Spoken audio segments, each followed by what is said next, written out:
Intro music with a mysterious Latin-inspired rhythm fades in and then softens to a background hum. In the warm, restless nights of 1949, Havana, long before the narco-empires of our time, a boy was born who would become one of the most dangerous shadows in Latin America. His name was Alberto Sicilia Falcón, a name history would later whisper with both awe and fear. He wasn't born into wealth or privilege. The Sicilia family lived on the edge of Havana's old quarters, where cigarette smoke mixed with political tension. His father, a quiet dock worker, spoke of a better Cuba over cheap rum, while his mother ran a small food stall. From them, Alberto inherited two things: the discipline of the poor and the hunger of the ambitious. The 1950s in Cuba were no place for innocence. Revolution was brewing. Young Alberto watched soldiers patrol the streets as Fidel Castro's rebellion rose from the mountains. These scenes etched a permanent lesson in his heart. Power belongs to those who take it, not those who ask for it. When he was 15, the revolution had torn Havana apart. Alberto's father disappeared one night, taken by Batista's men or joined with the rebels, no one knew. The emptiness left behind turned into rebellion. Alberto started stealing cigarettes from the docks, selling them to foreign sailors, and learning the black market codes of the streets. The docks of Havana became his classroom, the smugglers and sailors his teachers. By 17, he was fluent in English, Spanish, and the universal language of the underworld: money. When Castro took over in 1959, thousands fled the island, and Alberto joined that wave. He boarded a small fishing boat to Mexico with a fake passport, a few pesos, and a burning desire to never be powerless again. He found Mexico City loud, corrupt, and alive, a perfect playground for a man with nothing to lose. The revolution had taught him survival. Mexico would teach him business. At first, he worked small-time scams, currency trading, fake IDs, smuggling Cuban cigars. But Mexico in the 1960s was quietly becoming a transit point for something much bigger. From the mountains of Sinaloa to the coasts of Colombia, whispers were spreading about an industry worth fortunes. Alberto listened carefully. His first big break came with a shipment of Cuban rum that was actually packed with marijuana bricks. He made more money in 1 week than most people earned in a year. That success ignited his empire-building instinct. He didn't see himself as a criminal. He saw himself as an entrepreneur of risk. His Cuban charm and cold calculation earned him the nickname El Cubano. By the early 1970s, he was already forming connections with Mexican farmers and corrupt officials. He realized something others hadn't. The United States was an insatiable market, and Mexico was the perfect bridge. Alberto Sicilia Falcón was not a violent man by nature. He was a strategist. He understood logistics better than anyone. He mapped out routes from Colombia to Mexico, then on to California, Arizona, and Texas. He recruited pilots who could fly small planes under the radar, and fishermen who could smuggle by sea. His first major operation involved airlifting cocaine from Colombia. The plan was daring. A small aircraft loaded in the jungles near Cali, flying at night to a hidden airstrip in the Sonoran Desert, refueled, and then flown north under the cover of darkness. When the plane landed safely, Alberto watched the cargo being offloaded, white bricks stacked like treasure. He smiled quietly. "This," he whispered, "is only the beginning." That one flight made him a fortune. It also caught the attention of the men who ruled Mexico's criminal world: Pedro Avilés Pérez, the Lion of Sinaloa, and Miguel Ángel Félix Gallardo, the rising star who would later form the Guadalajara cartel. Unlike most traffickers, Alberto didn't flaunt his wealth. He operated like a ghost, smooth, unseen, and untouchable. His influence grew quietly. By 1973, law enforcement estimated his network moved over 25 tons of marijuana and cocaine into the U.S. annually. His profit margin was astronomical, yet most people in Mexico had never heard his name. He was different from Pablo Escobar, who sought fame through fear. Sicilia Falcón preferred to be the invisible architect. He once told an associate, "Power doesn't come from killing people. It comes from owning those who kill for you." To protect his operations, he began buying protection. Money flowed like water to police chiefs, border patrol officers, and even high-ranking politicians. In a few years, Alberto had built one of Mexico's earliest narco-protection networks. a system of bribery and loyalty that would later inspire the cartels of the 80s and 90s. But he was pragmatic and trusted no one easily. He kept files on everyone in his inner circle. Who they loved, what they feared, what they owed. This knowledge became his greatest weapon. As his influence spread across the Tijuana corridor, a new generation of traffickers emerged. Among them were the Arellano Felix brothers, young, reckless, and ambitious. They saw Alberto as both a mentor and a rival.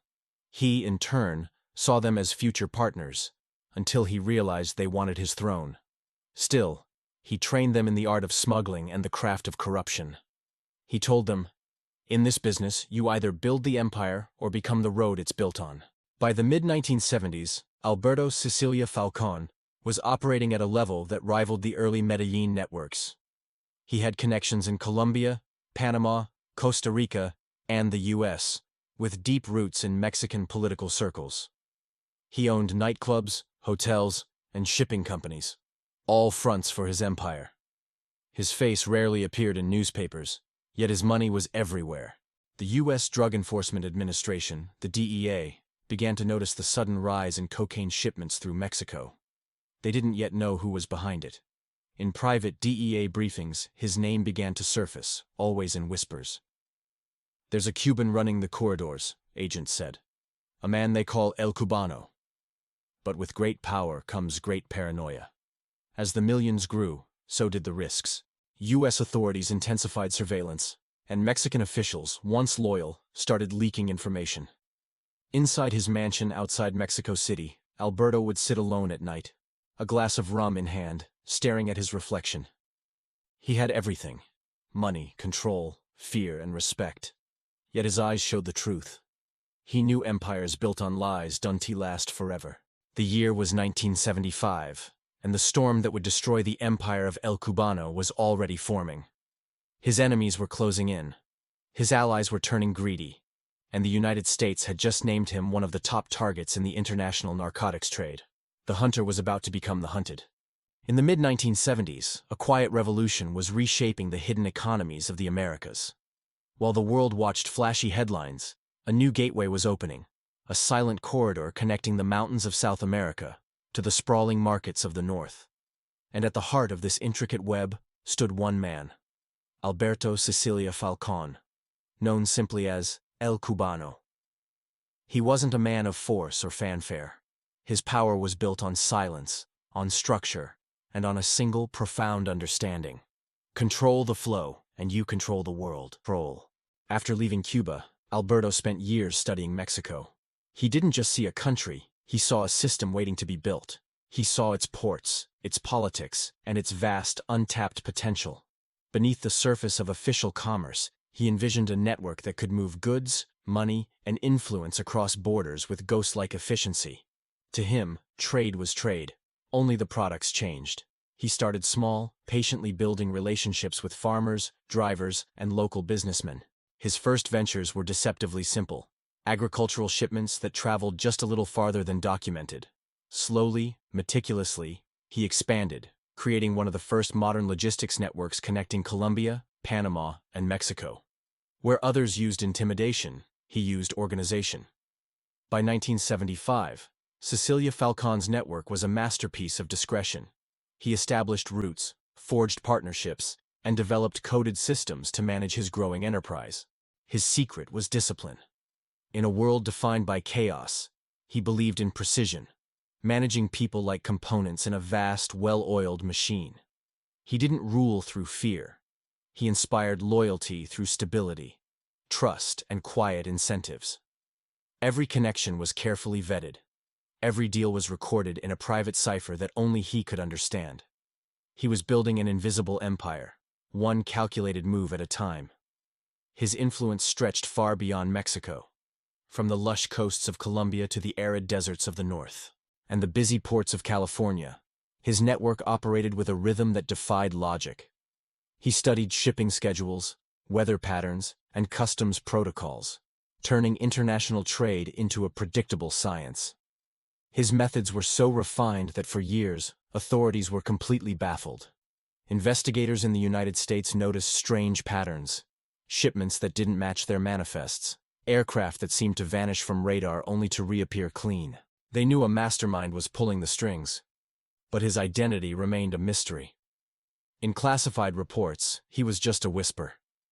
El Cubano. By the late 1970s, Alberto Sicilia Falcón was a man of considerable wealth. Yet he lived a life of remarkable quiet. He owned modest businesses, donated to local charities, and projected the image of a successful, unassuming entrepreneur. But behind that facade was one of the most advanced logistics networks of the decade. His office wasn't a criminal's den, it was a corporate strategy room. The walls were covered with maps and charts, not trophies of conquest. He was calm, persuasive, and impossibly precise. He once told an associate, "If you understand movement, of goods, of money, of people, you understand power." He wasn't just a trafficker, he was an invisible executive, running a multinational corporation from the shadows. Around 1976, a pivotal partnership was quietly formed. A group of ambitious Colombian entrepreneurs, specialists in exports, saw Mexico not just as a neighbor to the U.S., but as the crucial bridge between production and consumption. They reached out to Sicilia Falcón, and their collaboration revolutionized the trade. Products moved faster, safer, and with fewer disruptions than ever before. The system operated like clockwork. Each region played its part. Every transaction was logged, and the profits soared to unimaginable heights. For a brief, golden period, their combined network was untouchable, a seamless pipeline feeding an insatiable demand. At its zenith, Sicilia Falcón's organization was a marvel of corporate structure. It employed hundreds: pilots, accountants, logistics planners, and local coordinators. He treated them like employees, not gangsters. Meetings were formal, records were meticulously kept, and efficiency was the ultimate goal. He imposed a corporate discipline on a world accustomed to violent chaos. His ability to manage such complexity made him a quiet legend. Soon, other groups began to study and copy his methods: the coded communications, the rotating routes, the decentralized command. Unknowingly, Alberto Sicilia Falcón had written the business plan that would define the next generation of cartels. But such incredible efficiency couldn't stay hidden forever. By late 1977, the DEA and Mexican authorities started connecting the dots. They saw a coordinated network operating on a scale that was previously unimaginable. A few smaller busts revealed fragments of a much larger structure, and every clue pointed back to a mysterious Cuban national based in Mexico City. For the first time, the U.S. government officially named Alberto Sicilia Falcón as a person of interest. The spotlight he had so carefully avoided was now shining directly on him. Success had made him a target. Paranoia began to creep in. Ever the strategist, Sicilia Falcón adapted. He changed his communication methods, shut down vulnerable routes, and started moving his assets overseas. He understood a fundamental truth. Once the system draws attention, it can't be defended. It must evolve or vanish. His associates sensed a new tension in the air, though he never showed it. He spent long nights alone in his study, surrounded by ledgers and maps, recalculating the odds. The numbers still made sense, but the politics were turning against him. By 1978, intense diplomatic pressure from the U.S. forced a full-scale Mexican investigation. After months of painstaking surveillance, authorities finally traced a series of transactions directly to his front companies. The end came not with a bang, but with a quiet arrest near Acapulco. There was no confrontation, no drama. He was calm, cooperative, and respectful. When journalists later swarmed him for a statement, his reply was simple and chillingly detached. "I created a system. Others decided how to use it." The legal battle that followed was one of the most complex of the era. The United States demanded his extradition, presenting evidence of a trade network that spanned a continent. His defense was brilliant, portraying him as a simple logistician, a businessman operating in the gray zones of international commerce. But despite the sophistication of his arguments, the evidence was overwhelming. He was convicted and sentenced to a long prison term. Even in the courtroom, observers marveled at his composure. He treated his trial not as a downfall, but as an academic debate. With its visionary gone, the network collapsed. Without Sicilia Falcon's discipline and central command, the empire fragmented. The younger, more aggressive players he had once inspired, particularly in northern Mexico, splintered off, forming their own independent organizations. They were cruder, more violent, but they were all built on the logistical blueprint he had designed. Alberto Sicilia Falcón, the quiet man from Cuba, vanished from the headlines and faded into myth. In the years that followed, experts would call him the forgotten architect of the drug trade. He was the first to unify Latin America's supply chains into a single, cohesive system. He proved that true power in this world came not from bullets, but from organization. His empire was gone, but his legacy endured. Every cartel that followed, whether they knew it or not, was operating in the shadow of the system designed by a man who once walked unnoticed through Mexico City. A soft-spoken strategist who believed that control was the purest form of power. When the metal gate slammed shut behind him, the sound wasn't just loud, it was ceremonial. For Alberto Sicilia Falcón, this wasn't an end.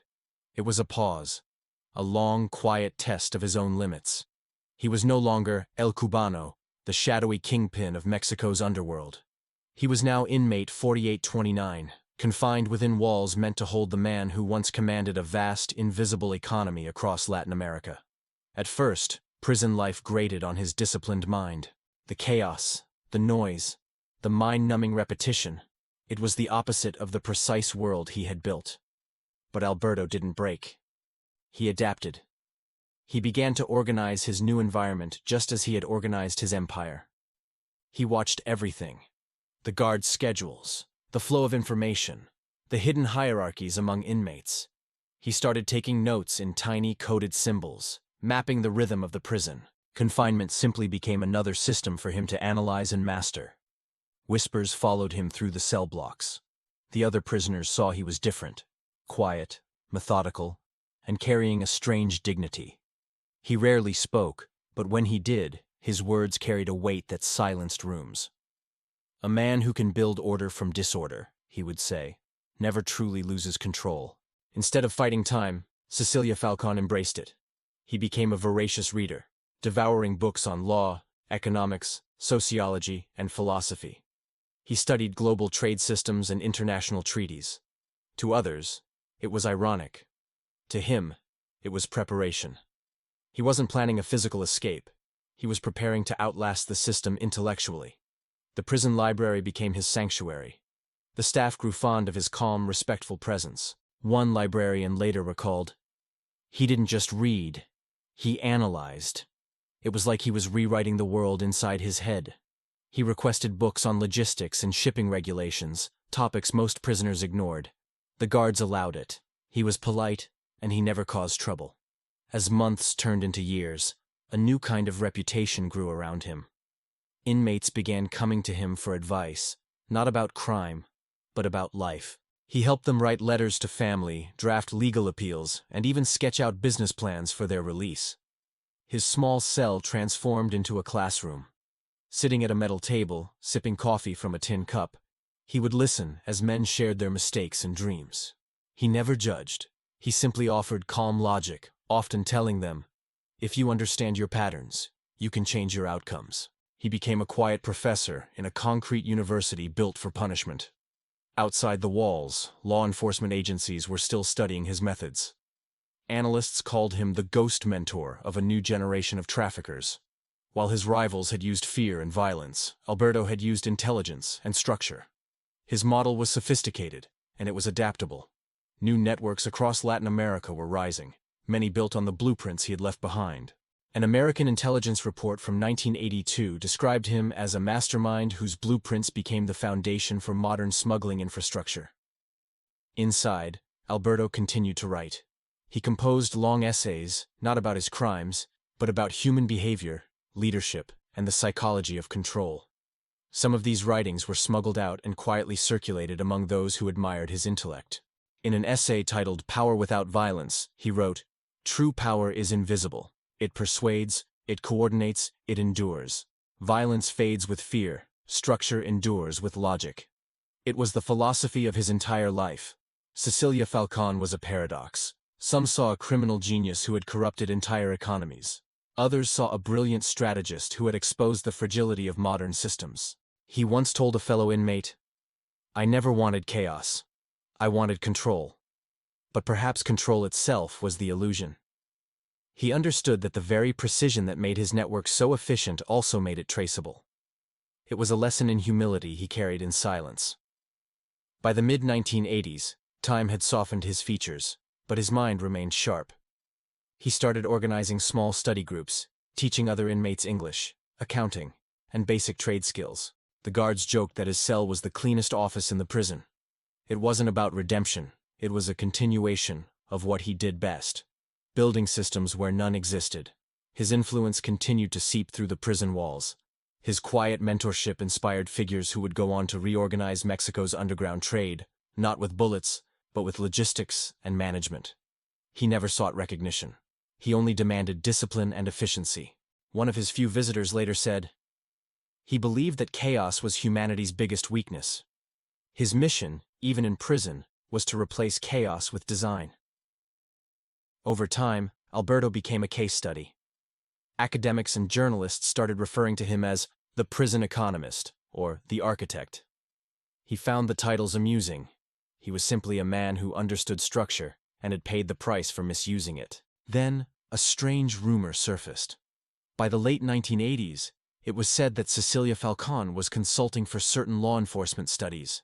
He wasn't an informant. He never named names.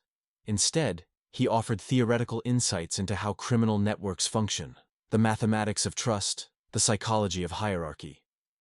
The analysts were reportedly fascinated, describing him as a man who had turned organized crime into an academic subject. In his quietest moments, he would stare out his cell window, watching the sun move across the floor. He thought about Cuba, the home he had left behind, and the ambition that had cost him everything. The empire was gone, but he had gained something rare: understanding. He once wrote, "Every empire collapses. The question is whether the man who built it learns before it falls." As the 1990s dawned, Alberto Sicilia Falcón faded from public view. The systems he designed had evolved beyond him, like children who no longer needed their father. But his influence remained, studied by historians and strategists who saw how he had transformed a street hustle into a corporate enterprise. When he was finally released, the world had moved on. Technology had changed everything. A new generation of leaders ruled the underworld, most without ever knowing the name of the man whose ideas they followed. He walked out quietly, without ceremony or headlines.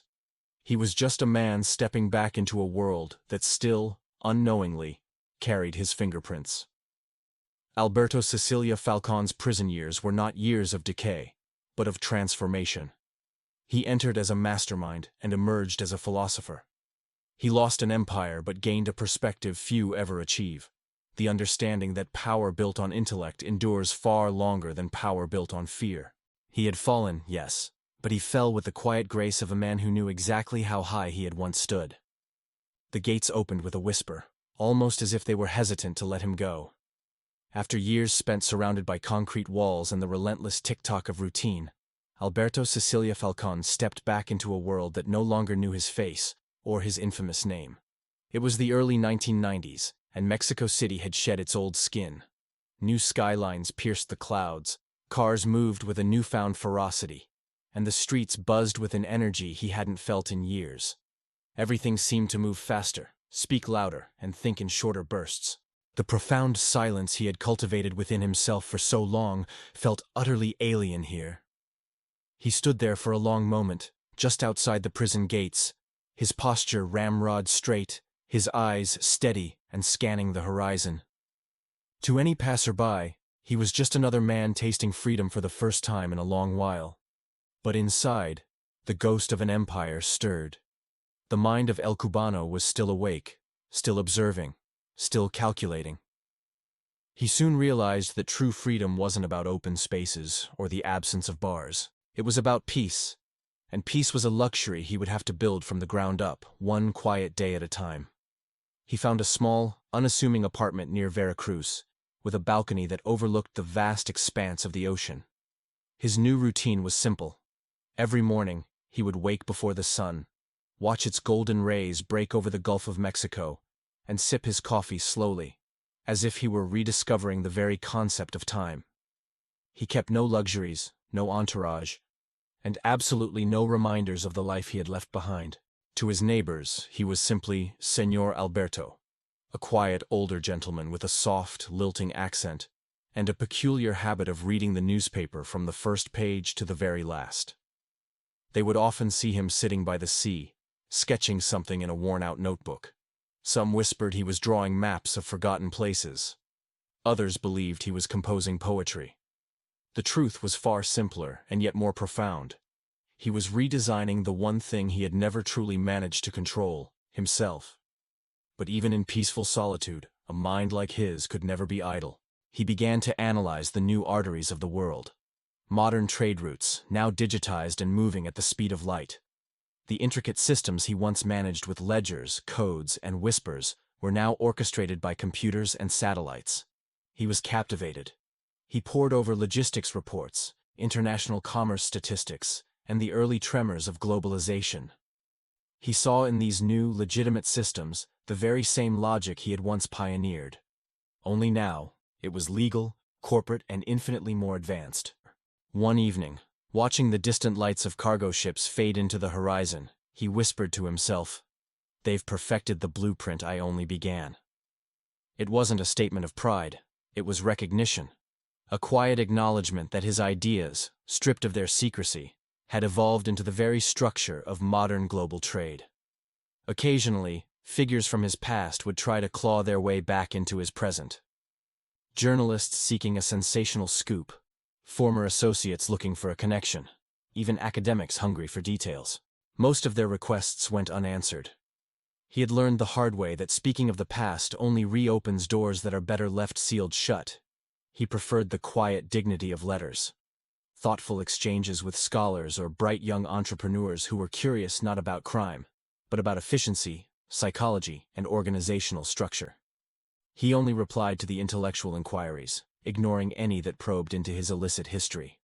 He saw himself now as a teacher without a classroom, an architect without physical blueprints. In one letter, discovered years later, he wrote, "My past is a lesson in systems, not in crime, but in structure. Replace secrecy with transparency, and you find evolution." Around 1994, using a pseudonym, Sicilia Falcón began to share his knowledge more directly. He started giving private lectures at small universities and business schools. He spoke on logistics, management theory, and the psychology of leadership. He never revealed who he was, only what he knew. His talks were mesmerizing. Students recalled how he spoke about organization as if it were a form of poetry, describing how trust, timing, and precision could move not just goods, but entire nations. He used sharp analogies that hinted at his past, but never confessed it. He described the human mind as a network, loyalty as a form of currency, and time as the only real investment. For him, teaching wasn't about seeking redemption. It was a continuation of his life's work. He was still building systems, but now they were systems of thought. As he grew older, Alberto became even more quiet, more introspective. He began to fill a series of notebooks with his explorations into the philosophy of control.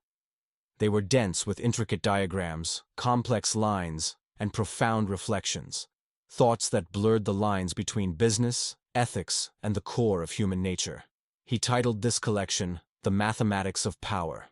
One passage read, "To control is not to command. To control is to predict, and to predict, one must understand human rhythm, the silent, unspoken logic behind every decision." These very notebooks would later become a subject of intense study by economists and behavioral scientists, all trying to understand how one man could design an empire with such precision, and then choose to dismantle it himself. Then, one quiet afternoon, an unexpected knock echoed through his small apartment. A young journalist stood at his door, visibly nervous, but with a fire of determination in her eyes. She introduced herself as a researcher, explaining she was writing a book about the origins of modern organized trade networks. She took a breath, and then asked softly, "Were you Alberto Sicilia Falcón?" He didn't deny it. Instead, a calm, almost fatherly smile spread across his face. Names belong to history, he replied gently. I belong to what comes after. He invited her in, offered her tea, and for the next hour, he spoke. Not of power or profit or crime, but of consequences.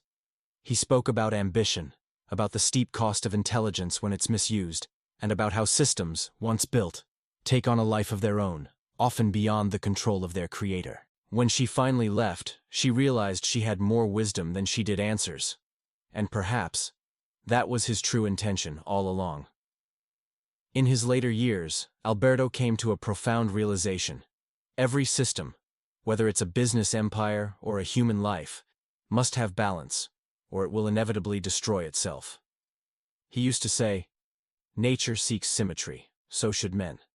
He compared his former empire to a machine that had run too perfectly, too efficiently, until its very perfection attracted the attention of those who feared it. Now, in his new life, he sought imperfection, the quiet, unstructured mornings, the uneven rhythm of the days, the conversations that led nowhere in particular. He finally found peace, not in exerting control, but in surrendering to the flow of life. By the late 1990s, Sicilia Falcón had almost completely faded from view. He stopped lecturing, stopped responding to letters, and one day, he simply left Veracruz without a word. The whispers began again. Some say he moved to Spain under a new name. Others claim he returned to Cuba, longing to see the streets where he was born one last time. A few believe he lived out his final years in a small, forgotten coastal town, teaching mathematics and philosophy to local children. No one truly knows for sure. What is certain is that his trail ends quietly, not with a headline, but with a lingering mystery. But even though the man vanished, his influence did not. His writings, the notebooks, the letters, the essays, began to circulate quietly through academic circles. Business strategists quoted his principles without ever knowing their dark origin. Economists debated his concept of predictive power. Even in our hyper-connected digital age, his theories on human systems found new life, applied to everything from tech startups and financial markets to the algorithms that govern social media. He had, in essence, predicted the currency of the next century, where data would replace goods, and information would become the new empire. In the final pages of his last known notebook, written in a careful, steady hand, he left behind these words. I built my first empire from shadows and numbers. I built my second from silence and understanding. The first made me powerful, the second made me free. It was the perfect conclusion to a life of paradoxes. A man who rose from exile, ruled an invisible empire, fell into silence, and was finally reborn as a quiet observer of the very world he once sought to control. He didn't die as a legend. He lived on as a lesson.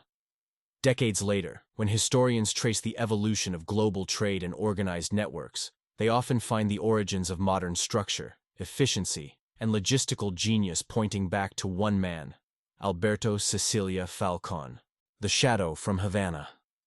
A man who taught the world, willingly or not, that intelligence could build empires far faster than violence ever could.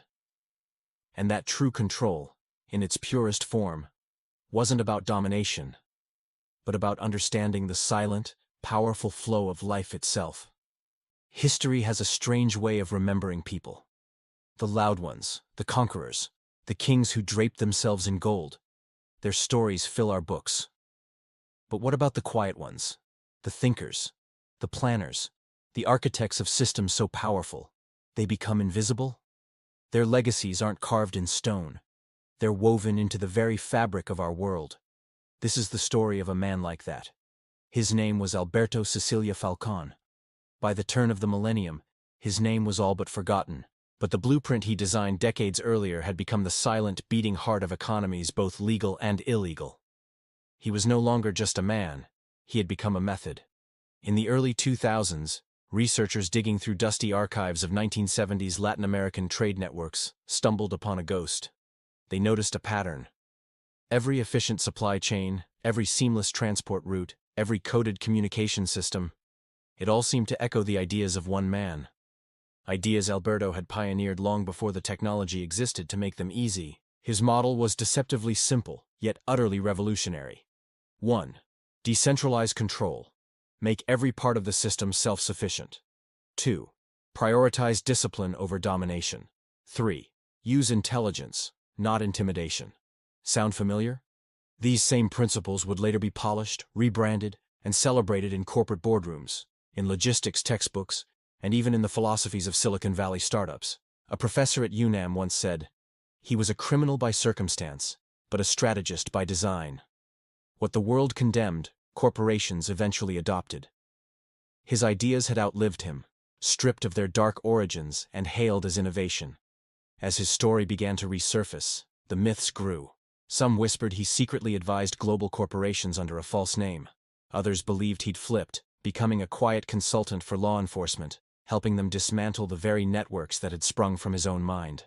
There was no evidence, of course, but the mystery only added to the legend. In online forums and academic halls, the debate raged. Was he a villain who found philosophy, or a visionary trapped in the wrong time? No one had a clear answer. And maybe that's exactly how he wanted it. Alberto Sicilia Falcon's legacy is not a simple story of good versus evil. It's complex, layered, and deeply human. On one hand, the undeniable truth. He engineered a system that fueled illegal trade across the globe. But on the other, something far more profound. His intellect reshaped how we understand organization, leadership, and control. He was, in essence, the architect of modern logistics before the term even existed. While others saw only chaos, he saw a rhythm. Where others used brute force, he used patterns. He once said, "Power that depends on fear dies with fear. Power that depends on structure survives its creator." And as history would show, he was right. Today, his philosophy echoes everywhere, silently, invisibly. Look at the business world. Major corporations mirror his model of decentralized operations and layered, need-to-know communication. Look at technology. Digital supply chains use the same modular independence he once applied to human couriers. Even governments, when designing anti-corruption systems, unknowingly use his principles of coded accountability and rotational control. His understanding of human systems went beyond legality. He didn't just move goods. He understood how trust flows, how loyalty stabilizes a network, and how efficiency itself can become a language of power. Even today's artificial intelligence, designed to predict behavior and optimize systems, follows his core logic. Map the pattern, find the rhythm, and predict the next move. It was until the mid-2010s that the academic world finally put a name to the ghost in the machine. Papers had been referencing an anonymous 1970s strategist who had revolutionized cross-border economics. When researchers finally connected the dots, they rediscovered the name Alberto Sicilia Falcón. This sparked a wave of new interest. Documentaries, articles, and podcasts tried to unravel his life. But this time, the tone was different. He wasn't just a criminal mastermind. He was studied as a case of brilliance misdirected, a mind that had outgrown the moral boundaries of his era. One historian wrote, "He was a mirror to humanity's duality. The same mind that could have built nations chose instead to navigate shadows." But something else was happening. Scattered in old notebooks and letters, a different side of Sicilia Falcón emerged. He had evolved from a strategist into a philosopher. His words were no longer about trade or control. They were about understanding. Little excerpts read like meditations. The mind is a map. The world is its terrain. Every empire, legal or not, is a reflection of its creator's discipline. To manage others, first manage your own silence. He had moved beyond ambition. He was searching for clarity, not chaos. What can we learn from a man like this? His life offers 4 powerful lessons. First, intelligence without ethics is blind. Alberto proved that genius alone is not a virtue. Without a moral compass, it can become a weapon against itself. Second, systems reflect their creator. Whether a business or a criminal enterprise, every structure inherits the values or the flaws of its architect. Third, control is temporary, but discipline is eternal. His empire vanished, but the disciplined logic behind it lives on in nearly every efficient system we use today. And finally, silence is a form of leadership. He never shouted, never threatened. And yet, His quiet words commanded more respect than fear ever could. Over time, his story became a modern legend. Filmmakers and writers rediscovered him. In documentaries, he was the Cuban architect. In novels, El Silencioso, the silent one. In academic journals, the designer of invisible economies. Each version was different. Some romanticized him as a misunderstood genius. Others condemned him as the man who professionalized crime. But no one could deny his intellect. Even his staunchest critics had to admit that beneath the controversy lay a mind years ahead of its time. But despite all the analysis, all the documentaries, all the books, Alberto's final chapter remains unwritten. His actual fate is a mystery. There is no official record of his death. No grave, no obituary. There are only whispers, scattered reports of an old man living quietly by the Mediterranean, spending his days teaching logic to local children. Perhaps that's the ending he chose. To disappear not as a criminal, but as a teacher. To fade back into the silence from which he came. A place where systems end and peace begins. As one of his former associates once said, he built an empire that needed no monuments, only memory. Today, in boardrooms, in warehouses, and in university classrooms, the principles of Sicilia Falcón are alive and well. Not in his name, but in his method. He showed us that order can be born from chaos, that discipline will always outlast power, and that all our systems, corporate or criminal, are just reflections of human nature's deep desire for balance. In what may have been his final written words, he offered this thought. I created nothing new. I only mapped what already existed, the invisible logic that moves us all. And with that, he was gone, leaving behind no wealth, no monuments, no followers, only an idea. And ideas, unlike empires, do not die. Alberto Sicilia Falcón's story isn't just about crime, it's about structure. It's a study of how brilliance can bend morality, how control can become its own prison, and how true understanding can be a form of redemption. He was the invisible architect, the man who proved that the most enduring power isn't found in force, but in seeing the pattern beneath it all. And long after his name faded, his pattern remained. In the hum of engines, the rhythm of trade, and the silent flow of power. That was his true legacy, a blueprint that never stopped moving. The case may be closed, but criminology never sleeps. Like and subscribe to join Criminology and step deeper into the dark with us.